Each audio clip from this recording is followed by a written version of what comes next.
ஞானத்தின் ஆழம், அர்த்தமுள்ள ஆன்மீகம்.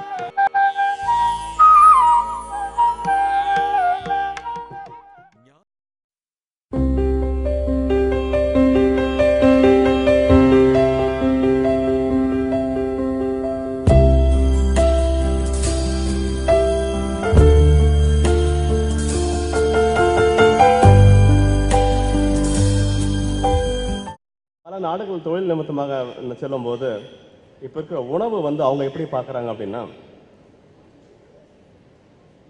ஃபங்க்ஷனல் ஃபுட்ன்ற வார்த்தையை உணவு நிறுவனர்கள் பயன்படுத்துகிறாங்க. இப்போலாம் அதாவது நம்மலாம் பசிக்கு சாப்பிடுவோம், சுவைக்கு சாப்பிடுவோம். ஆனால் ஒரு வயிற்றுக்குள்ளே போகிற ஒரு உணவு என்ன வேலையை உள்ளே செய்யுது, என்ன மாதிரியான மாற்றங்களை உருவாக்குது, எந்த ஒரு பொருளுக்கு சைடு எஃபெக்ட்ஸ் அப்படின்னு சொல்லுவோம், அது என்ன பாசிட்டிவ் சைடு எஃபெக்ட்ஸ் உருவாக்குது, என்ன நெகட்டிவ் சைடு எஃபெக்ட்ஸ் உருவாக்குது. அதனால தொழில்நுட்பம் மூலமா வியாபாரத்துக்கு இந்த உணவுப் பொருட்களை எப்படி மாற்றங்கள் செய்யலாம், மரபணு மாற்றம் இருந்தாலும் சரி, வேற தொழில்நுட்பங்கள் இருந்தாலும் சரி. அப்படி பார்க்கும்போது உடலுக்கு ஆரோக்கியத்தை தாண்டி முறையான ஃபங்க்ஷனாலிட்டியா என்ன பண்ணுது, ஒவ்வொரு ஆர்கன்ஸ்க்கும் அந்த சத்துக்கான பிரிவுகள் எப்படி சேஞ்ச் ஆகுன்றதுக்கான தொழில்நுட்பத்தை கவனிச்சு அதை சிறந்த உணவா தேர்ந்தெடுத்து சாப்பிட ஆரம்பிச்சிட்டாங்க உலகத்தில் இருக்க சிறந்த மருத்துவ நிபுணர்கள், அறிவு உணவுக்கான நிபுணர்கள். ஆனா இங்க நமக்கு என்ன ஆகுது அப்படின்னா, நல்ல ஆயிரம் காலமாக டைம்லி டெஸ்டட் டெக்னாலஜி அப்படின்னு சொல்லுவோம். நமக்கு மரபு என்பதே மாற்றப்படாதது, தலைமுறையாக அடுத்த தலைமுறைக்கு மாற்றப்படாமல் கொண்டு செல்வதே மரபு. அத்தகைய மரபை இன்னைக்கு இருக்கிற தொழில்நுட்பங்களும் பசிக்கிற விளம்பரத்தின் காரணமாகவும் அதுக்கு பால் ஈர்க்கப்பட்டு நம்மளுடைய உடல் உறுப்புகளையும் ஆரோக்கியத்தையும் இழந்து கொண்டிருக்கிற ஒரு கட்டாய மிக வருத்தமான சூழ்நிலையில் இருக்கிறோம். இதற்கு எதிராக தன் வாழ்நாளையே உணவுக்கான ஒரு போராட்டமாக, உணவுக்கான ஒரு யுத்தத்தை நடத்தி கொண்டிருக்கும் நமது அருமை நண்பர் மருத்துவர் சிவராமன். இவருக்கு பெரிய அறிமுகம் தேவையில்லை. அன்பிற்கும் பெருமதிப்பிற்கும் உரிய உலக சித்த மருத்துவ அறக்கட்டளையின் இந்த மரபு திருவிழாவை நடத்தி கொண்டிருக்கக்கூடிய ஜானகி அம்மாள் கல்லூரி மற்றும் உலக சித்த மருத்துவ அறக்கட்டளை 2 ஊழியர்கள் அனைவருக்கும், அறக்கட்டளையின் பெருந்தகைகள் அனைவருக்கும் முதற்கத்தை தெரிவித்துக் கொள்கிறேன். மரபு உணவுகள் குறித்த கருத்து பகிர்தலை கேட்க இங்கு வந்திருக்கக்கூடிய மருத்துவர்கள், ஆசிரியர்கள், கல்லூரி மாணவர்கள் மற்றும் பொதுமக்கள் அனைவருக்கும் வணக்கங்கள். முதல்ல தமிழ் மரபு உணவுகளின் அவசியம் என்ன, அதாவது இந்த உலக சித்த மருத்துவ அறக்கட்டளையில் இருந்து வாழ்வியலும் மருத்துவமும் பற்றி பேசிக் கொண்டிருக்கும் போது, இந்த தமிழரின் நம்முடைய மரபு உணவை ஒரு சித்த மருத்துவம் எதற்காக முன்னிறுத்த வேண்டும், எதற்காக இந்த மரபு மருத்துவம் இன்றைக்கு ஒரு முக்கியமான ஒரு பேசு பொருளாக, யோசிக்க வேண்டிய பொருளாக இருக்க வேண்டியது இருக்கிறது என்பதை நாம் கொஞ்சம் யோசிக்க வேண்டும். இன்னைக்கு நிறைய இளைஞர்கள் பின்னாடி வரிசையில் நிறைய கல்லூரி மாணவிகள் உட்கார்ந்து இருக்கிறீங்க. நமக்கெல்லாம் தெரியாத, சில நேரங்களில் நாம் மறந்து போய்விட்ட ஒரு விஷயத்தை கொஞ்சம் நினைவுபடுத்த விரும்புகிறேன். நாளைக்கு சுதந்திர தினம். நம்மெல்லாம் நினைச்சிட்டு இருக்கிறோம், சுதந்திர தினத்துக்கு நம்முடைய பெரிய சுதந்திர போராட்ட வரலாறு நாமெல்லாம் படிச்சிருப்போம். ஆங்கிலேயரிடமிருந்து நாம் விடுதலை பெற்றுவதற்கான காரணங்களை எல்லாம் நம்ம படிச்சிருவோம். அதற்கான எவ்வளவு பேர் ரத்தம் சிந்தினாங்க, எப்படியெல்லாம் போராட்டங்கள் நடந்து நாம் இந்த சுதந்திர தின விழாவை கொண்டாட போகிறோம் என்பது தெரியும். இந்த சுதந்திர தினம் என்கிற விழாவே வராமல் ஒரு இந்தியா ஒரு தனி நாடாக இன்றைக்கு வரைக்கும் இருந்திருக்க முடியும். அப்படி இருந்திருக்க அப்படி இருப்பதற்கு அப்படி ஏன் இருக்கவில்லை என்று பார்த்தீங்கன்னா, அதுக்கும் நம்முடைய மரபு உணவுகளுக்கும் கூட ஒரு பெரிய ஒரு தொடர்பு இருக்கு. ஒரு அறிஞர் ஒருத்தர் எழுதியிருக்கான். என்ன எழுதியிருக்கான்னா, நம்மளுடைய மிளகு இருக்கு இல்லையா, நம்ம சாப்பிடக்கூடிய குறு மிளகு, இந்த மிளகோட விலையை $1 விலை ஏற்றாமல் இருந்திருந்தால், ஒரே $1 மிளகுடைய விலையை ஏற்றாமல் ஐரோப்பிய வணிகர்கள் மிளகின் விலையை ஒரே $1 1400, 500களில் விலையேற்றாமல் இருந்திருந்தா 400 வருட அடிமை வாழ்வு இந்தியாவுக்கு இருந்திருக்காது அப்படின்னு. ரொம்ப ரொம்ப உன்னிப்பா கவனிக்கப்பட வேண்டிய ஒரு விஷயம். பேசுவதற்கு ரொம்ப சாதாரணமா தெரியலாம். 1500ல் மிளகு வியாபாரிகள் கான்ஸ்டான்டினோபிள் வழியாக நிறைய மிளகை வணிகம் செய்து ஐரோப்பிய பெரிய ரோமாபுரி அரசர்களுக்கு மிளகை இந்தியாவிலிருந்து எடுத்துக்கொண்டு விற்பனை செய்து வராங்க.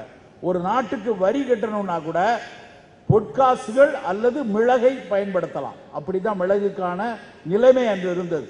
நீங்கள் பழைய மெடிட்டரேனியன் வரலாறை எடுத்து பார்த்தீங்கன்னா தெரியும், மிளகினுடைய மகத்துவம் அவ்வளவு ரொம்ப முக்கியம். ஒன்று உங்கள்கிட்ட இருக்கிற பொற்காசை கொடுங்க, இல்லைன்னா மிளகை கொடுத்து உங்களுடைய வரியை கட்டிவிடலாம் என்ற ஒரு சூழல் அன்றைக்கு ஐரோப்பிய அரசில் இருந்தது. அப்பொழுது மிளகு விளைந்த இடம் இந்தியாவினுடைய இடமும் ஒரு சில தெற்காசிய நாடுகளில் இருக்கக்கூடிய மலைப்பகுதிகளில் தான். பெருவாரியாக மிளகு வந்தது இந்தியாவிலிருந்து தான் போயிட்டு இருந்துச்சு. அப்போ மிளகினுடைய விலையை அந்த வணிகர்கள் விலையேற்றுகிறார்கள். எங்களுக்கு பத்தாது, நாங்கள் நிறைய சிரமம் எடுத்து வருகிறோம், அதனால $2 எங்களுக்கு கூடுதலாக விலை வேண்டும் என்று கூட்டியதுனால ஸ்பானிஷ்ல இருக்கக்கூடிய அரசிகளும் அதுக்கப்புறம் ஐரோப்பியாவில் இருக்கக்கூடிய பல மன்னர்களும் நிறைய பொருள் கொடுத்து, இவங்க ஒருத்தட்ட இருந்தா நம்ம மிளகு வாங்கணுமா, நாம போய் கடல் வழியாக பாதைகளை கண்டுபிடித்து மிளகை எடுத்து வரலாம் என்று ஆரம்பித்து மிளகுக்காக இந்தியாவில் முதலில் ஐரோப்பியர்கள் கோலோச்ச துவங்கினாங்க. அதுல இருந்து தான் இந்தியாவினுடைய அடிமை வரலாறை துவங்குகிறது. அன்னையிலிருந்து ஆரம்பிச்சு இன்னைக்கு நம்ம கடுகுல நிற்கிறோம். நெல் ஜெயராம் ஐயா பேசும் பொழுது கடைசியாக ஒரு நிமிடம் என்று உங்கள் எல்லார்ட்டையும் ஒரு விஷயத்த சொன்னாங்க. மிளகுல நம்ம என்ன நின்னோம்னா, மிளகை இழந்து அதுக்கப்புறம் பெரிய 400 வருட அடிமை வாழ்வை இன்னைக்கு மிளகுங்கிறது எங்கேயோ எப்போதோ பயன்படுத்தக்கூடிய ஒரு பொருளாக மாறி இருக்கு. ஆனா இன்றைக்கு இந்த சுதந்திர தின விழால இன்றைக்கு நமக்கு ஒரு அடிமைப்படக்கூடிய ஒரு பொருளாக மாறி இருக்கிற பொருள் கடுகு. ஏன்னா திடீர்னு கடுகை பத்தி பேசுறாரு, கடுகுல என்ன இருக்கு அப்படின்னு ஒரு சிலர் நினைக்கலாம். இவ்வளவு நாள் நாம் பயன்படுத்தப்பட்ட கடுகையிலிருந்து மாறி ஒரு மரபணு மாற்றப்பட்ட ஒரு கடுகை இந்திய அரசாங்கம் நமக்குள்ள கொடுக்க போவதற்கான அடிப்படை முயற்சிகளை துவங்கிட்டாங்க. ஒரே ஒரு பெரு நிறுவனம் ஒன்று மரபணு மாற்றப்பட்ட கடுகை விளைவித்து அதை பெரிய அளவில் ஆராய்ச்சி செய்து இங்கே ஒரு பிடி கடுகாக இந்தியா முழுக்க இன்னும் 6 மாதங்களிலோ 1 வருடங்களிலோ வந்துவிடலாம். அப்படி வந்துருச்சுன்னா ஒட்டுமொத்த தேசத்துல அந்த மரபணு மாற்றப்பட்ட கடுகு மட்டும்தான் இருக்கும்.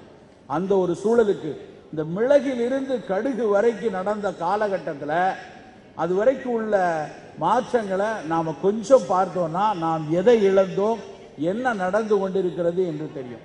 இந்த காலகட்டத்தில் நடந்த மாற்றங்கள்ல பெருவாரியான உடல் நலத்தில் பெருவாரியாக நடந்த மாற்றங்கள்ல நாம இழந்த மரபு சார்ந்த உணவுகளையும் மரபு சார்ந்த மருத்துவத்தையும் மரபு சார்ந்த நல புரிதலையும் நாம் இழந்ததுதான் இன்னைக்கு அவ்வளவு பிரச்சனைகளுக்கும் பெருவாரியான காரணமாக இருக்கிறது.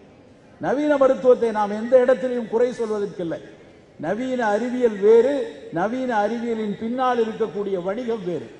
நவீன அறிவியல் நிறைய விஷயங்களில் நமக்கு நல்ல பல பயன்களை கொடுத்திருக்கிறது, அதை எந்த இடத்திலும் மறுப்பதற்கில்லை. பல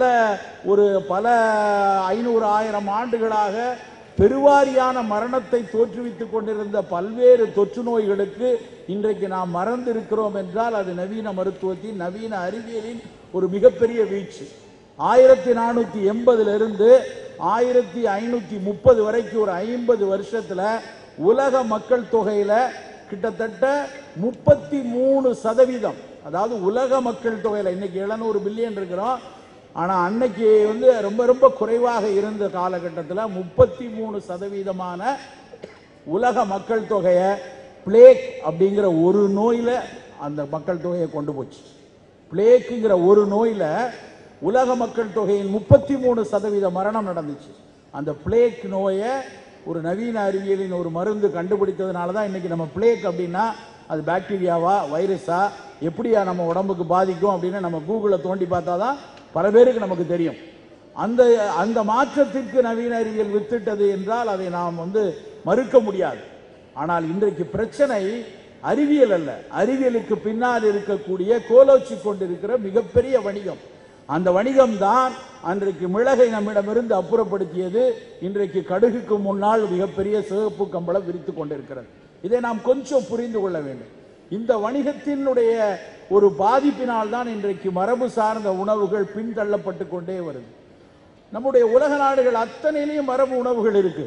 சீன நாட்டுக்கு போனீங்கன்னா அவங்க நாட்டு மரபு உணவு மிகச்சிறந்த உணவு தான். தமிழர் உணவா சீன மரபு உணவா அப்படின்னு போராட வேண்டிய அவசியமே இல்லை. மெக்சிகோ நாட்டுக்கு போனீங்கன்னா அவங்க நாட்டினுடைய மரபு உணவு மிகச்சிறந்த உணவு. குவாண்டமாலான்னு ஒரு வரைபடத்தில் உலக வரைபடத்தில் ஒரு சின்ன நிலக்கடலை சைஸ் தான் இருக்கும் குவாண்டமாலான்னு. அந்த நாட்டுக்குன்னு ஒரு மரபு மருத்துவம் இருக்கிறது, அந்த நாட்டுக்கென்று ஒரு மரபு உணவு இருக்கிறது. அது மிகப்பெரிய மிகச்சிறந்த ஒரு மரபு உணவு தான். அதனால இங்கே பிரச்சனை இந்த நாட்டு மரபு உணவு சிறந்ததா, அந்த நாட்டு மரபு உணவு சிறந்ததா, என்னுடைய தமிழர் உணவு தான் மிகச்சிறந்தது என்ற வாதத்திற்கான இடம் நமக்கு தேவையில்லை. ஆனால் இதில் எல்லா நாட்டு மரபு உணவுகளை விட நம்முடைய தமிழர் மரபு உணவுகளில் மிகச்சிறந்த தரவுகளும் பதிவுகளும் பதிவாக்கப்பட்டிருக்கிறது. மற்ற உணவுகளில் வெறுமன அந்தந்த நாட்டில் விளையும் பயிர்களை அப்படியே அவர்கள் சாப்பிட்டு வந்திருக்கிறார்கள். மெக்சிகன் உணவு எடுத்தால் மெக்சிகனுடைய மரபு உணவுல அவர்கள் ஊட்டுல சோளம் இருக்கும், அவர்கள் நாட்டு தக்காளி இருக்கும், அவர்கள் நாட்டில் விளையக்கூடிய மிளகாய் வற்றல் இருக்கிறது. இப்படி எல்லாத்தையும் வைத்து தான் அந்த நாட்டினுடைய மரபு உணவு இருக்கு. ஆனால் நம்ம நாட்டு உணவுகளில் ஒரு மிகச் செறிவான மிகப்பெரிய ஒரு மரபு உணவு கூட்டம் இருக்கு. அந்த மரபு உணவுகளை வகுத்தது, காலகட்டத்திற்கு ஏற்றாற்போல் சாப்பிட வகுத்தது, எந்த பருவத்தில் எந்த உணவை எடுக்கணும், எந்த பருவத்தில் எந்த உணவை எப்படி பக்குவப்படுத்த வேண்டும் என்ற ஒரு பெரிய ஒரு அறிவியல் தரவுகள் இங்கே மட்டும்தான் பதிவு செய்யப்பட்டிருக்கிறது. உலகத்தினுடைய எல்லா நாடுகள் உணவையும் எடுத்து பார்த்துட்டு தமிழர் உணவையும் ஒப்பிட்டு பார்க்கலாம். பார்த்தோம்னா எந்த நாட்டிலையும் தாளிக்கிற பழக்கம் கிடையாது. எந்த நாட்டு உணவுகள்லையும் தாளித்து எடுத்தல்ங்கிற உணவு கிடையாது. நீங்க சீன உணவு எடுத்துக்கொள்ளுங்க, மெக்சிகன் உணவு எடுத்துக்கொள்ளுங்க, ஆப்பிரிக்க நாட்டு உணவு எடுத்துக்கொள்ளுங்கள், ஐரோப்பிய உணவுகள் எடுத்துக்கொள்ளுங்கள். எண்ணெயை பயன்படுத்துறது கூட சீசனிங் அப்படின்னு கடைசியா சமையல் செய்ததுக்கு அப்புறம் லேசா மேல ஊத்தி சாப்பிடக்கூடிய பழக்கம், அதற்கு பேர் சீசனிங் அப்படிம்பாங்க. அப்படித்தான் உண்டு. இங்கே ஒரு தாளித்து எடுத்தல் அப்படின்னு ஒரு பழக்கம் இங்க இருக்கு. ஏன் தாளித்து எடுத்தல் பழக்கம் வந்திருக்கு? நம்ம எல்லாருக்கும் நிறைய பெண்கள் இருக்கும், நிறைய பேர் முதியவர்கள் இருக்காங்க. நம்ம வீட்டில் தெரியும், எல்லாத்தையும் கடைசியில் சமைச்சு ஒரு கடுகு உளுந்து பருப்பு போட்டு கருவேப்பிலை போட்டு தாளிச்சு கொட்டி எடுத்துட்டு வரோம். ஆனால் இந்த பழக்கம் எப்படி வந்தது? கேடி அச்சயா அப்படின்னு சொல்லி ஒரு பெரிய உணவியல் அறிஞர் இருக்கார். அவர் நிறைய விஷயங்களை பதிவு செய்திருக்கிறார். கடந்த ஒரு 1000 ஆண்டுகளில் நம் தமிழ்நாட்டில், வட இந்தியாவில், மத்திய இந்திய பகுதிகளில் இருக்கக்கூடிய பழக்க வழக்கங்களை, உணவு பழக்க வழக்கங்களை பதிவு செய்துட்டு வர்றார். அவர் ஒரு கருத்தை சொல்றார்.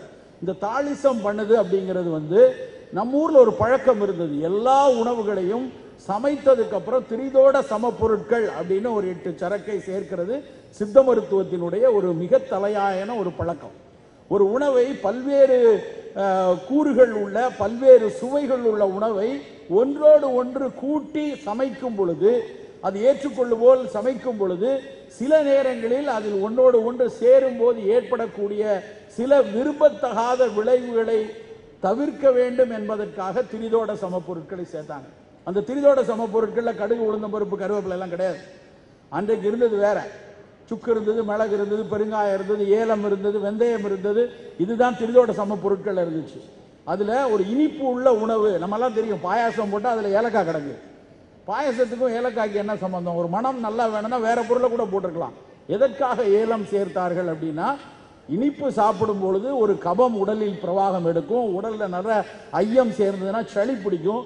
ஒரு இனிப்பு உடலை வளர்க்க வேண்டிய பொருள், அதே சமயத்தில் கொஞ்சம் சளியும் சேர்த்துடக்கூடாது அப்படிங்கிறதுக்காக கூடவே ஒரு ஏலக்காயை சேர்த்து கொடுத்தாங்க. இந்த மாதிரி ஒவ்வொரு பொருட்களையும் சமைக்கும் பொழுது அதுல எதுவும் கேடு வந்து விடக்கூடாது அப்படிங்கிறதுக்காக இந்த திரிதோட சம பொருட்களை கடைசியாக சேர்க்கும் வழக்கம் இருந்தது. அந்த வழக்கம் தான் படிப்படியாக மருவி மருவி வருங்காலத்தில் கருவேப்பிலை சேர்க்கிறது, உளுந்தம்பருப்பு சேர்க்கிறது, ஒவ்வொரு விஷயமா வந்திருக்கு. இந்த இட்லிங்கிற ஒரு விஷயம், அதை பற்றியே நான் நிறைய படிச்சு பார்த்துருக்கேன். எவ்வளவு ஆச்சரியமான விஷயம். நேற்று கூட ஒரு விழாவில் ஒரு மிகப்பெரிய உணவியல் அறிஞர் பேசுறார். பிரெட்டை விட, இந்த நானை விட, இந்த மாதிரி ஒரு உலக அரங்கில் கோலோச்சி கொண்டிருக்கக்கூடிய கோதுமை உணவுகளையும் இட்லியையும் ஒப்பிட்டு பார்த்து பேசுகிறார். அவர் சொல்றார், இட்லி அளவுக்கு எந்த ஒரு உணவும் கிட்டே நிற்க முடியாது. ஆனால் அந்த இட்லியை நம்ம ரொம்ப அலட்சியமா, இன்னைக்கு இட்லி தானா, இதுல என்ன இருக்கு அப்படின்னு. கேடி அச்சயா ஒரு புத்தகத்தில், அந்த ancient books of Indian food, நிறைய மாணவர்கள் இருக்கீங்க, முடிந்தால் அந்த புத்தகத்தை வாங்கி படியுங்கள். அவர் ரொம்ப தெளிவா ஒரு 25 பக்கத்துக்கு அரிசியை பற்றி எழுதுறாரு, ஒரு 10 பக்கத்துக்கு இந்த தமிழர் உணவுகளை பற்றி எழுதுகிறார். அவர் அந்த இட்லி ஒன்று நம்ம சங்க இலக்கியத்திலே இன்னைக்கு சாப்பிட்ற இட்லி இல்லை. அன்றைக்கு சொன்னது உளுந்து தலைப்பெய்தி அப்படிங்கிற ஒரு வரியை சொல்லி இட்லிக்கு ஒரு மூத்தவர், இட்லியோட பெரியப்பான்னு வச்சுக்கலாம், அப்படியான ஒரு உளுந்தை மட்டும் அரைத்து, உளுந்தை பொரித்தெடுத்து இல்லை அதை அரைச்சி வேக வச்சு எடுக்கக்கூடிய உணவு தான் நம்மகிட்ட இருந்துச்சு. அதுக்கப்புறம் முதல்ல இட்லி போல உள்ள விஷயங்கள் 1300களில் அப்படின்னு சொல்லி பதிவெடுக்கிறார். நான் அதை நிறைய கர்நாடகாவில் என்ன பண்ணாங்க, ஆந்திர பகுதியில் என்ன பண்ணாங்க, தமிழகத்தில் என்ன பண்ணாங்க, வட இந்தியாவில் இது என்ன பண்ணாங்க பார்த்தீங்கன்னா, பெரும்பாலும் இந்த பயிர்களை அரைத்து பயிர்களை வைத்து உருட்டி அதை வேக வைத்தோ அதை பொரித்தோ தான் சாப்பிட்ருக்காங்க. எனக்கு ரொம்ப ஆச்சரியமா இருக்கும். எல்லா இடத்துலையும் இந்த எங்கே போனாலும் நம்ம இட்லியோட சேர்த்து எதை கொடுக்குறாங்க? வடை, இட்லி வடை தான் இருக்கும். ஏன் இந்த ரெண்டும் பக்கத்தில் இருக்குன்னு பார்த்தா வரலாற்று ரீதியாகவே பக்கத்தில் தான் இருந்திருக்கு. உளுந்து வடையில தான் முதல்ல இட்லிக்கு முன்னாடி வெறும் உளுந்தை தான் அரைத்து செய்திருக்கிறார்கள். அதுக்கப்புறம் அரிசியை சேர்த்து அதை நொதிக்க வைக்கக்கூடிய ஒரு கலையை கற்று அதுக்கப்புறம் அதில் இந்தோனேஷிய மன்னர்கள் வந்து இந்தியாவுக்குள்ள வராங்க. இந்தோனேஷிய மன்னர்கள் இந்தியாவில் வரும்போது ஆவியில் வெந்து வேக வைக்கக்கூடிய உணவு பழக்கம் இருக்கிறது. இங்கே இந்தியாவில் மூலிகைகளை சுத்தம் செய்வதற்காக, மூலிகைகளை அதனுடைய தரத்தை இன்னும் உயர்த்துவதற்காக, செயல்திறனை உயர்த்துவதற்காக இங்கே பிட்டவியல் செய்யக்கூடிய பழக்கம் இருக்கிறது. ஆவியில் வேக வைத்து எடுக்கக்கூடிய தொழில்நுட்பம் இந்தியாவில் இருக்கிறது. இரண்டு தொழில்நுட்பத்தையும் வைத்து இட்லி என்கிற ஒரு விஷயம் ஏற்பட்டிருக்குமோ என்ற ஒரு கேள்வியை பேராசிரியர் கிருஷ்ணமூர்த்தி அப்படின்னு இங்க இருக்கிறார் பாரதிதாசன் பல்கலைக்கழகத்தில், அவங்க தமிழரும் தாவரமும் அப்படிங்கிற புத்தகத்தில் அவங்க எழுதியிருக்காங்க. அப்ப எவ்வளவு பெரிய வரலாற்று விஷயங்கள் பொதிந்து நம்முடைய உணவுகள் ஏற்பட்டு நம்மளுடைய முன்னாடி வந்திருக்கு. ஒவ்வொரு உணவு வடிவமைக்கப்பட்ட ஒவ்வொரு உணவை எடுத்துக்கொள்ளலாம். ஒரு உணவை பரிமாறக்கூடிய விஷயத்தை எடுத்துக்கொள்வோம். ஆச்சார கோவை என்று ஒரு நூல். அந்த ஆச்சார கோவைங்கிற நூல் வந்து 18 கீழ்கணக்கு நூல்களில் ஒன்று. அந்த நூலில் ஒரு கிட்ட வெறுமன ஒரு 40-45 பாடல்கள் தான் இருக்கிறது. நான் படித்தவர்கள் அந்த இதில் ஒரு உணவை எப்படி சாப்பிட வேண்டும் என்பதில் ஒரு சின்ன வரி: தலை தித்திப்பு, கடை கைப்பு. முதல்ல இனிப்பான உணவை சாப்பிடு, கடைசியில் கசப்பு சாப்பிடு அப்படிங்கிறான். நேர்மாறாக நாம் சாப்பிடுகிறோம். இன்றைக்கு நாம் வந்து மரபு உணவு என்றால் நாம் வந்து வெறுமன சிறுதானியங்கள் மட்டும், இல்லை அன்றைக்கு இருந்த பாரம்பரிய அரிசி ரகங்கள் மட்டும், இல்லை அன்றைக்கு இருந்த காய்கறிகள் மட்டும் என்று எடுத்துக்கொள்ளக்கூடாது. அதற்கு பின்னால் இருக்கக்கூடிய உணவு கட்டமைப்பும் வாழ்வியலும் நமக்கு புரிஞ்சிருக்கிறோம். தலை தித்திப்பு என்பதற்கு பின்னாடி ஒரு மிகப்பெரிய அறிவியல் பொருள் இருக்கிறது.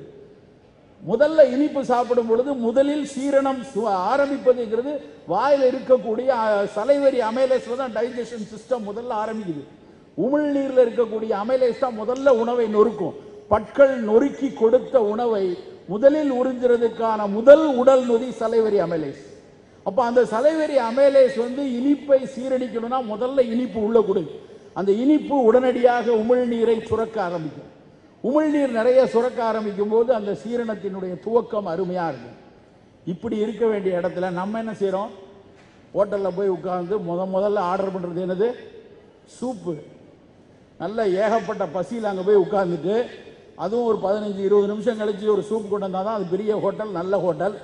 அந்த ஹோட்டலில் வந்துட்டு ஹாட் அண்ட் சோர் சூப் கொண்டா, அது ரொம்ப காரமாக வாயில் கண்ணெல்லாம் கண்ணீர் வர்ற அளவுக்கு ஒரு ஹாட் அண்ட் சோர் சூப்பு கொண்டு வந்தா, அந்த சூப்பு குடிச்சு அது சூப் இல்லை, வயிற்றுக்கு வைக்கிற ஆப்பு.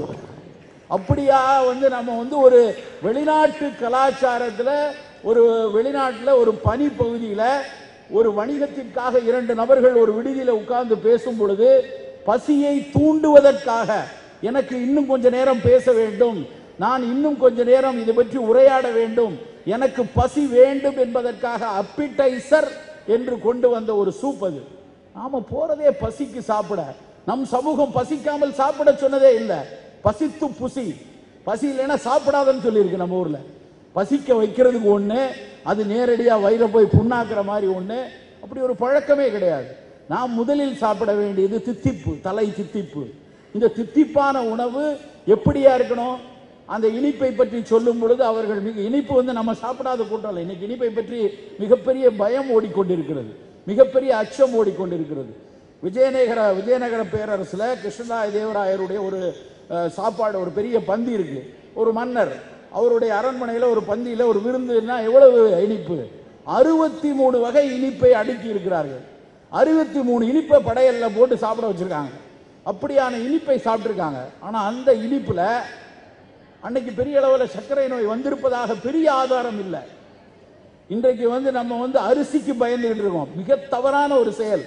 அரிசியினால் தான் வெறுமன சர்க்கரை வருகிறது அப்படின்னு எடுத்துக்கொண்டோன்னா, மகேந்திரவர்ம பல்லவன்லாம் ஒரு பக்கம் கத்தி, இன்னொரு பக்கம் இன்சுலின் ஊசியோட தான் தெரிஞ்சுக்கணும். 3 வேளையும் அரிசி சாப்பிட்ட சமூகம் நம்ம. அன்னைக்கு பிரச்சனை வந்து, அன்னைக்கு இருந்த பிரச்சனை வந்து நேரடியாக அரிசியில் இல்லை. அன்னைக்கு இருந்த அரிசியே வேற. அதை பத்தி ரொம்ப தெளிவா சொல்லிட்டாங்க ஜெயராமன் சார். இன்றைக்கு நாம சாப்பிடக்கூடிய அரிசி வேற, அன்னைக்கு சாப்பிட்ட அரிசி வேற. 197 பாரம்பரிய அரிசி ரகங்களை ஐயா மட்டும் தமிழகத்தில் எடுத்து கொடுத்திருக்காங்க. எவ்வளவு பெரிய வேலை நினைச்சு பாருங்க. கிட்டத்தட்ட 2 லட்சம் பாரம்பரிய அரிசி ரகங்கள் நம்ம ஊர்ல இருந்திருக்கு. அதுல 197 ரகங்களை நம்ம ஊரில் மட்டும் அவர் எடுத்து கொடுத்திருக்கிறார். ஒரு ஒரிசாவில் ஒரு மாவட்டத்தில் மட்டும் 1400 இனங்களை இடம் கண்டிருச்சிருக்காங்க. அவ்வளவு ஒரு டைவர்சிஃபைடு சயின்ஸை நம்ம வச்சிருந்திருக்கிறோம். இன்னைக்கு அதெல்லாம் இழந்துட்டு நாம போய் பீஸா, இளைஞர்கள் நிறைய பேர் உட்கார்ந்துருக்கீங்க. நீங்கள் தெரிந்து கொள்ள வேண்டிய விஷயம், இன்றைக்கு கோலோச்சி கொண்டிருக்கக்கூடிய வியாதிகள்ல முதல்ல சர்க்கரை, இன்னொன்னு பெண்கள், நிறைய பெண் குழந்தைகள் இருக்கீங்க, பெண்களுக்கு இருக்கக்கூடிய சினைப்பை நீர்க்கட்டிகள், பாலிசிஸ்டிக் ஓவேரியன் சிண்ட்ரோம் என்று பேசப்படுகிற மாதவிடாய் சீர்கெட்டு வரக்கூடிய நோய் கூட்டத்திற்கு மிக அடிப்படையாக இருக்கிறது நாம் சாப்பிடக்கூடிய தவறான இனிப்புகள். அன்னைக்கு இருந்த இனிப்பு வெல்லத்திலேயோ, கரும்பு வெல்லத்திலேயோ, இலுப்பை பூ சர்க்கரையிலேயோ, இல்லை என்றால் தேனிலேயோ கிடைச்சிட்டு இருந்தது. ஆனா இன்னைக்கு கிடைக்கக்கூடிய வெள்ளை சர்க்கரை இனிப்பு இல்லை, அதை இனிப்பு என்றே சொல்லக்கூடாது. அது ஒரு குளுக்கோஸ் துகள். குளுக்கோஸ் துகள் வேற, இனிப்பு வேற. உப்பு வேற, சோடியம் குளோரைடு வேற. இன்னைக்கு நம்ம சாப்பிடுறது சோடியம் குளோரைடு, அது உப்பு கிடையாது. உப்புன்னா அந்த உப்புல, கடல்ல இருந்து வரக்கூடிய உப்புல சோடியம் குளோரைடும் இருந்தது. அதோடு சேர்ந்து கடல்வாழ் பல்வேறு உயிரினங்களின் சின்ன சின்ன எச்சங்கள் இருந்தது. பல்வேறு கடல்வாழ் பல்வேறு உப்புக்கள் கலந்திருந்தது. அப்படித்தான் உப்பளத்திலிருந்து உப்பு கொண்டு வந்து நம்ம வீட்டுக்கு வந்துட்டு இருந்துச்சு. என்றைக்கு அதில் தைராக்சினுக்கு இணையாக அயோடினை கொண்டு வந்து சேர்க்க வேண்டும் என்று அயோடைஸ்டு சால்ட் வந்துச்சோ அன்றைக்கே நாம வந்து உப்பு இழந்துட்டோம். அன்றையிலிருந்து நம்ம சாப்பிட்றது பூரா சோடியம் குளோரைடு தானே ஒழிய உப்பு கிடையாது. இப்படி பாரம்பரியத்தின் பல ஆயிரம் ஆண்டுகளாக நீட்சிகளாக இருந்த இனிப்பை இழந்து குளுக்கோஸ் துகளுக்கு, உப்பை இழந்து சோடியம் குளோரைடுக்கு, இப்படி ஒவ்வொரு விஷயத்திலும் நடக்கிற மாற்றங்கள் அன்றாடம் சாப்பிடக்கூடிய, நாம் தினசரி சாப்பிடக்கூடிய உணவுலையும் இருக்கு. விடுதலை அடைகிறோம், விடுதலை அடைஞ்சிருக்கோம் நம்ம ஒரு பக்கம் சொல்லிட்டு இருக்கிறோம். நம்முடைய வாய் முழுமையாக சிறைப்பட்டு கொண்டிருக்கிறது. இன்னைக்கு நாளைக்கு சுதந்திர தின விழா, நாம யோசிக்கணும். நாம முழுமையா விடுதலை அடைஞ்சிருக்கோம்னா நம்ம சாப்பிடக்கூடிய ஒவ்வொரு பொருளும் அந்நிய நாட்டு பொருளை தான் சாப்பிட்டுட்டு வரோம். எந்த பொருளை எடுத்துக்கொள்வோம், நமக்கெல்லாம் ரொம்ப இளைஞர்களுக்கு மிக பிடித்தமான விஷயம் ஐஸ்கிரீம். யாரை கேட்டாலும் ஐஸ்கிரீம் ரொம்ப பிடிக்கும். ஒரு விஷயம் உங்களுக்கு தெரியுமா, இன்னைக்கு சாப்பிடக்கூடிய பொருள் ஐஸ்கிரீமே கிடையாது. நாங்க சின்ன பிள்ளைல சாப்பிட்டா பால் ஐஸு, கப் ஐஸு, சேமியா போட்டு ஒரு ஐஸ் இருக்கும், சேமியா ஐஸு, இந்த 3-4 ஐஸ் தான் இருந்துச்சு. இன்னைக்கு ஆயிரக்கணக்கான ஐஸ்கிரீம் இருக்கு. ஒரு விஷயம் தெரியுமா, அது எல்லாம் ஐஸ்கிரீமே கிடையாது. என்ன கிறுக்க மாதிரி சொல்றான்னு நினைக்கிறீங்களா? அதற்கு பேரு ஃப்ரோசன் டெசர்ட். ஐஸ்கிரீம் வேற, ஃப்ரோசன் டெசர்ட் வேற. அறிவியல் ரீதியாக, உணவியல் ரீதியாக ரெண்டும் வேற வேற. அமுல் நிறுவனம் வந்து ஒரு பெரிய வழக்கு போட்டுச்சு, யாரும் ஐஸ்கிரீம் பயன்படுத்தக்கூடாது, நான் மட்டும்தான் பாலில் இருந்து செய்கிறேன், மற்றவெல்லாம் வந்து பாலில் இருந்து செய்யலை அப்படின்னு வழக்கு போட்டு கிட்டத்தட்ட 7 ஆண்டுகள் வழக்கு நடந்து சமீபத்தில் தீர்ப்பு வந்தது. நல்லா உற்று பாருங்கள், நீங்கள் சாப்பிடக்கூடிய பல பன்னாட்டு ஐஸ்கிரீம்ல ஐஸ்கிரீம் என்கிற வார்த்தையே இருக்காது, ஃப்ரோசன் டெசர்ட் என்று. அவர்கள் வழக்கில் ஜெயிச்சதுக்கு அப்புறம் ஃப்ரோசன் டெசர்ட் போட்டாங்க. சரி என்ன சார் இருக்கு, ரெண்டும் இனிப்பா தான் இருக்கு, ரெண்டும் கூலா தான் இருக்கு, ரெண்டும் எங்களுக்கு பிடிச்சிருக்கு, சாப்பிட்டா என்னன்னு தோணலாம். ஆனா ஐஸ்கிரீமை விட பல மடங்கு ஆபத்து இந்த ஃப்ரோசன் டெசர்ட்ல இருக்கு. அது கெட்டு போகாமல் இருக்க, அது மேலே ஒவ்வொரு படலம் படலமாக இருப்பதற்கு, அதுல ஒரு சிறப்பான மனம் வருவதற்கு, அதிலிருந்து குறிப்பிட்ட சுவையை, காப்புரிமை பெற்ற சுவையை கொடுப்பதற்கு என்று பல்வேறு ரசாயன கூறுகள் ஒவ்வொரு ஃப்ரோசன் டெசர்ட்டுக்குள்ளேயும் ஒளிஞ்சிருக்கு. நம்ம குழந்தைகளுக்கு, நம்ம இளைஞர்கள் கூடி கூடி போய் சாப்பிட்டுட்டு இருக்கோம். நினைச்சு பார்ப்போமா, காதலர் தினம் அன்றைக்கு ஒரு பெரிய பேப்பர்ல ஒரு பெரிய விளம்பரம், ஒரு பக்கத்துக்கு சென்னையில் உள்ள அத்தனை பெரு நாளிதழ்லையும் ஒரு பக்கத்துக்கு விளம்பரம், பெரிய பெரிய சாக்லேட், ஒரு சாக்லேட், அந்த சாக்லேட் பத்தி ஒரு படம், பெரிய படம். இந்த காதலர் தினத்தில் உங்கள் காதலிக்கு வழங்குவதற்கான மிட்டாய் இதுதான். பெண்கள் எல்லாரும் விரும்பி சாப்பிடக்கூடிய ஒரு சாக்லேட். உங்களை நான் பேர் சொல்ல வேண்டியதில்லை, உங்களுக்கு எல்லாம் தெரியும். இந்த சாக்லேட்டை யாராவது ஒருத்தர் நம்ம கிட்ட அதை பிரிச்சு அதுல என்ன இருக்கு அப்படின்னு நம்ம பார்த்துருப்போமா? என்னென்ன பொருட்களால் அந்த சாக்லேட் செய்யப்படுதுன்னு. நம்ம வீட்டில் இலைய போடுறாங்க, ஒரு சோறு வைக்கிறாங்க, குழம்பு ஊத்துறாங்க, காய் வைக்கிறாங்க, 1000 கேள்வி கேட்குறோம். என்ன பண்ணி செஞ்சிருக்கிற, இது எந்த காய், இது எப்படி பொரிச்சோம், இது எதில் வந்ததுன்னு 1000 கேள்வி கேட்போம்.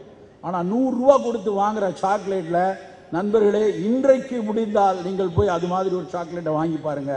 அந்த சாக்லேட்ல 3% மட்டும்தான் உடலுக்கு பரிச்சயமான ஏற்றுக்கொள்ளக்கூடிய பொருள். நான் விளையாட்டாக சொல்லல. கொக்கோ அப்படிங்கிற ஒரு பொருள் உடலுக்கு துன்பம் தராது, மருத்துவ குணத்தில் அதற்கு கூட புற்றுநோயை தடுக்கக்கூடிய சக்தி இருக்கு என்றெல்லாம் பல அறிக்கைகள் வருகின்றன. அந்த பொருள் இருப்பது கூட 100 கிராம் சாக்லேட்ல 3% 3 கிராம் தான். மீதி இருக்கிற 97% உடலுக்கு கேடான பொருள். லெசித்தின் இருக்கு, கார்ன்ஸ்டார்ச் இருக்கு, பல்வேறு ரசாயனங்கள் வாய்க்குள்ள வெடிக்க வைக்கிற மாதிரி, வாயில உமிழ்ற வைக்கிற மாதிரி பல்வேறு ரசாயனங்கள் சேர்த்து அந்த சாக்லேட் போடுறாங்க. அதை நம்ம எல்லாம் மிகச்சிறந்த உணவுன்னு இருக்கோம். ஏன் நம்ம மரபு உணவுல குதூகலிக்கிறதுக்கு வேற பண்டங்களே இல்லையா? நம்ம மரபில் எத்தனை மிட்டாய்கள் இருந்தது, எத்தனை உணவுகள் கொண்டாடுவதற்கு அதிரசத்துல குதூகலம் அடைய முடியாதா? முறுக்குல குதூகலம் அடைய முடியாதா? ஏன் நமக்கு அலட்சியமான பார்வை நம்முடைய மரபு உணவுகள் மீது? ஏன் அலட்சியமான பார்வை? நாம் தொடர்ந்து ஆங்கிலேயத்தினுடைய ஆதிக்கத்துக்குள்ள மனசுக்குள்ள இந்த மாதிரி உணவு தான் நல்லது, இந்த மாதிரி உணவு சிறந்தது, இதுதான் தரத்தில் உயர்ந்ததுன்னு நம்ம நினைச்சுக்கிட்டே இருக்கோம். நண்பர்களே, ஒரு விஷயம் நன்றாக யோசித்து பாருங்க.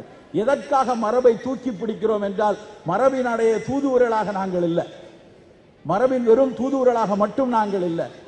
மரபு ஆபத்து இல்லாதது முதல் விஷயம். பல 500 ஆண்டுகளாக, பல 1000 ஆண்டுகளாக பழக்கத்தில் உள்ள விஷயம். அதனால் முதலில் ஆபத்து இல்லாதது, அதுதான் முதல் விஷயம். இரண்டாவது, அந்த மரபு நம் வாழ்வியலோடு கலந்தது. மரபு சார்ந்த ஒரு பொருள் தயாரிக்க வேண்டும் என்றால் அதற்கான தானியமோ, அதற்கான இனிப்போ, அதற்கான சிறு சிறு தொழில்நுட்பமோ நம் மண் சார்ந்த விஷயமாக இருக்கும். ஐயா பேசும்போது ஒரு விஷயம் சொல்லியிருப்பார், கவனிச்சீங்கன்னா தெரியும். கல்யாணத்துக்கு முன்னாடி மாப்பிள்ளை சம்பா உடலை நல்லா ஊட்டுறதுக்காக, அதுக்கப்புறம் கவுனி அரிசி. இன்னைக்கும் காரைக்குடி பகுதியில் கவுனி அரிசி பொங்கல் வைப்பாங்க. சரி, கவுனி அரிசி பொங்கலை நாம் ஒரு அடையாளமாக எடுத்துக்கொண்டு நாம் எல்லாம் சாப்பிட ஆரம்பித்தால் அந்த கவுனி அரிசிக்காக எங்கேயும் போய் காப்புரிமை கட்ட வேண்டியதில்லை. ஆனால் அந்த கவுனி அரிசியை நாம் உணவாக ஆரம்பித்தால் எங்கேயோ ஒரு விவசாயிக்கு அது ஒரு பலனாக அமையும், எங்கேயோ ஒரு விவசாயிக்கு அவனுடைய வாழ்வை உயர்த்துவதற்கு உதவும். அப்படி சிந்தனை வேண்டும். இது சுதேசி சமயத்தில் நடக்கக்கூடிய ஒரு சுதந்திர தினத்தின் ஒட்டி நடக்கக்கூடிய மரபு திருவிழா என்பதால் 2 கருத்துக்களை சொல்லிவிட்டு விடைபெறலாம் என்று நினைக்கிறேன். மரபு என்பது நமக்கு பாதுகாப்பானது, மருத்துவ ரீதியாக உடல் நலத்துக்கு மிகச்சிறந்தது என்பது ஒரு பக்கம். அதுதான் என்னை இங்க கொண்டு வந்து நிறுத்துச்சு. சித்த மருத்துவனாக நான் பார்க்கும் பொழுது இது நம்முடைய உடல் நலத்திற்கு மிக அடிப்படையான ஒரு விஷயம். பல்வேறு நோய்களை எதிர்க்கக்கூடிய ஆற்றல் இந்த மரபு உணவுகளுக்கு இருக்கு என்பது தெரியும். இது ஒரு பக்கம். ஒரு புறம் ஒவ்வொரு உணவுகளையும் மருத்துவ தத்துவ ரீதிகளாக விளக்க முடியும். ஏன் குழம்பு, ஏன் கூட்டு, ஏன் பொரியல், ஏன் வற்றல், ஏன் வடகம், எல்லாவற்றிற்கும் காரணம் இருக்கிறது. எந்த பொருளையும் ஒரு நீர் காய்கறிகளாக இருந்தால் அதை கூட்டாக தான் செய்ய முடியும். சொரக்காயும் புடலங்காயும் பீர்க்கங்காயும் நம்ம கூட்டாகத்தான் செய்ய முடியும். ஏன் கூட்டாக செய்யணும்? நீர் காய்கறிகளை வேக வைக்கும் போது அதனுடைய தண்ணீரோடு சேர்ந்த சத்துக்கள் கெட்டு போகாமல் இருக்கணும், அவை ஓடிவிடக்கூடாது. ஆனால் நம்ம ஆளுங்க இப்போ பீர்க்கங்கால பொரியல், இல்லைன்னா சுரைக்காயில பஜ்ஜி, எதை வேணாலும் பொறிச்சு விட்டா விரல கூட வெட்டி ஒரு கடலை மாவில் முக்கி பஜ்ஜி போட்டுருவாங்க. அந்த மாதிரி போயிட்டு இருக்கு. அப்படி இல்லாமல் நம்முடைய பாரம்பரியம் ஒவ்வொரு உணவுகளையும் இப்படித்தான் வற்றலாக்கணும், நாள்பட்டு உபயோகிக்கணும்னா இப்படித்தான் அதை வடகமாக்க வேண்டும், இப்படித்தான் கூட்டாக்கணும், பொரியலாக்கணும் சொல்லியிருக்கு. அதெல்லாம் மருத்துவ காரணங்களுக்காக, அதற்காக மரபை கொண்டாட வேண்டும். இன்னொரு விஷயம், நம் மண்ணுக்காகவும் மரபை கொண்டாட வேண்டும். இந்த மண்ணில் நம்ம மரபு உணவுகளை நாம் விட விட விட எப்படி மிளகை இழந்ததனால் ஒரு ஆங்கிலேய ஆட்சிக்குள்ள நாம போய் சேர்ந்தோமோ அதே மாதிரி இந்த மண்ணை நாம மரபை விட்டுட்டு மரபணு மாற்றப்பட்ட உணவுகள், வீரியமிக்க உணவுகள், வெளிநாட்டிலிருந்து ஆலிவ் ஆயில், வெளிநாட்டிலிருந்து ஓட்ஸ், இப்படி ஒவ்வொரு பொருளா எடுக்க எடுக்க அது உண்மையிலேயே தரமுள்ள பொருளாக இருந்தால் கூட அது நமக்கு அவசியம் இல்லாத பொருள். நமக்கு 2 கேள்வியை நாம் எப்பொழுதும் முன்னாடி வைக்கணும். நான் அடிக்கடி சொல்வது, ஒன்று அவசியமா, இன்னொன்று பாதுகாப்பானதா. பாதுகாப்பானது என்பதற்கு உலகத்தர சான்றிதழ் எல்லாரும் எடுத்து வந்துருவாங்க. நாம நூடுல்ஸ் அடிச்சு விரட்டோம், நல்லது இல்ல, அதுல இவ்வளவு கெடுதல் இருக்கு, இத்தனை பிரச்சனைகள் இருக்கு அப்படின்னு சொல்லி ஒன்னொன்னா சொல்லி அனுப்பிச்சோம். என்ன நடந்தது? 3 மாசத்துல நான் சுவிட்சர்லாந்து லேப்ல இருந்து வாங்கிட்டு வந்துட்டேன், உலகத்தர சான்றிதழ் வாங்கிருச்சுன்னு. ஸோ உலகத்தர சான்றிதழ் வாங்கி இருக்கிறது மிக பாதுகாப்பானதுங்கிறதா நமக்கு ரெண்டாவது பதிலாக வைத்துக் கொள்வோம். முதல் கேள்வி, அது நமக்கு அவசியமா? நூடுல்ஸ் சாப்பிடலன்னா நமக்கு எல்லாருக்கும் கழுத்து ஒரு பக்கமா கோணிரும் அப்படின்னா எல்லாரும் நூடுல்ஸ் வாங்கி சாப்பிடலாம். அப்படியான அவசியம் இல்லை. நூடுல்ஸ் சாப்பிடலைன்னா பசியே ஆறாது அப்படின்னா அதை வாங்கி சாப்பிடலாம். நமக்கு அதற்கான அவசியம் இல்லை. முதலில் அது அவசியம் இல்லை என்பதால் அதை விலக்க வேண்டும். பாதுகாப்பானதா இல்லையாங்கிறது நாடுகளின் அரசியலின் அறிவியலின் கருதுகோளோடு முன்னிறுத்தப்பட்டு விடும். அதுக்கப்புறம் நம்ம அதை போராடுவது கடினம். நண்பர்களே, இந்த உலக சித்த மருத்துவ அறக்கட்டளை வாழ்வியலும் மருந்தும் என்று மரபு உணவுகளை முன்னிறுத்துவதற்கு மிக முக்கியமான காரணம், ஒன்று, மரபு உணவுகள் பாதுகாப்பானவை, என்றென்றும் நம் உடலை காப்பவை. 2, மரபு உணவுகள் மட்டும்தான் நம் மண்ணையும் இந்த நாட்டையும் காப்பாற்றுவோம். நன்றி, வணக்கம்.